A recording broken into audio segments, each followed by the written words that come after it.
За байнгын орооны дарга гишүүдэд Монгол Улсын засгийн газраас 2026 оны 6 дугаар сарын 12-ны өдөр өргөн мэдүүлсэн нийгмийн даатгалын ерөнхий хуульд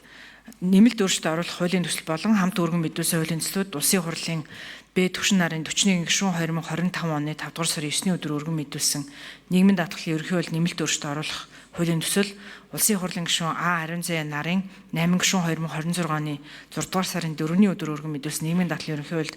нэмэлт өөрчлөлт оруулах хуулийн төслүүдийг чуулганы нэгдсэн уралдаанаар хэлцэж хүний өвч нийгэм бодлогын байнгын хороонд анхны хэлцүүлэгт бэлтгүүлэхээр шилжүүлсэн Монгол Улсын их хурлын чуулганы уралдааны дэгийн тухай хуулийн 39-26-д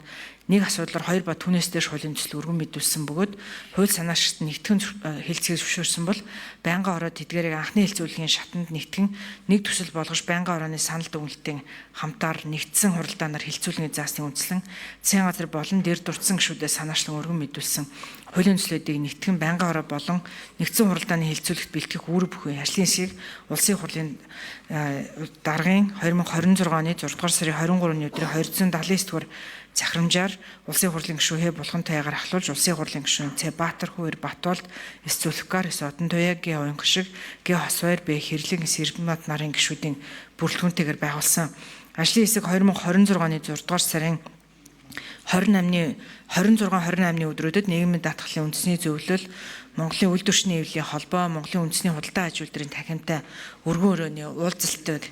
зохион байгуулсан уулзалтын дунд үндэслэн ажлын хэсэг нэгтгэсэн төсөлтэй холбогдуулан 36 зарчмын зөрүүтэй санал боловсруулж 2026 оны 6 сарын 29-ний өдрийн ажлын хэсгийн уралдаанаараа хэлцэж дэмжсэн болно. Байнгын орооны дарга гишүүдээ ажлын хэсгээс боловсруулсан зарчмын зөрүүтэй саналыг хэлцэн шийдвэрлэж өгөхийг хүсье.